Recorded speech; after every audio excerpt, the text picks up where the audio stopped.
સુરત પોલીસે 31 વર્ષ બાદ વોન્ટેડ આરોપીને પકડી પાડ્યો। પોલીસે આરોપી શિવ રાજપૂતને દિલ્હીથી ઝડપ્યો। પોલીસે વધારે પગાર આપવાની લાલચે ઝડપી પાડ્યો છે। આરોપીનો ફોન નંબર મેળવી નોકરીની લાલચ આપી હતી। દિલ્હીમાં સિક્યોરિટી ગાર્ડ હોવાની માહિતી પ્રાપ્ત થઈ હતી। રાંદેર પોલીસે બાતમીના આધારે આરોપીને ઝડપી પાડ્યો। આઝમ સાલે વધુ વિગતો જણાવી રહ્યા છે। આઝમ, એક આરોપીને ઝડપી પાડવામાં સફળતા હાંસલ થઈ છે, શું માહિતી?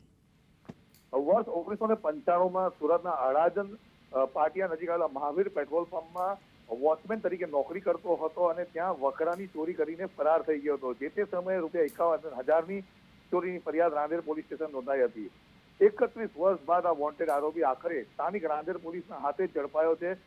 રાંદેર પોલીસની મહેનત રંગ લાવી છે, કારણ કે બે બાતમી મળી હતી। બાતમી એક એવી હતી કે મહાકુંભ મેળામાં આવવાનો છે, તો ત્યાં એક ટીમ મોકલવામાં આવી હતી, પરંતુ ત્યાં અચાનક જ બીજી માહિતી મળી હતી કે આરોપી હાલ દિલ્હીમાં જે સિક્યુરિટી ગાર્ડ તરીકે ફરજ ભજવે છે, જેથી ત્યાં વોચ ગોઠવવામાં આવી હતી અને 65 વર્ષીય શિવ બહાદુર ઉદયપાલ રાજપૂતને ફોન કરીને લાલચ આપવામાં આવી હતી કે સિક્યુરિટી ગાર્ડની જરૂરત છે, વધુ પગાર મળશે। ટ્રેપમાં આવી ગયો હતો। હાલ વધુ તપાસ રાંદેર પોલીસ કરી રહી છે। જી ધન્યવાદ આઝમ આ માહિતી માટે।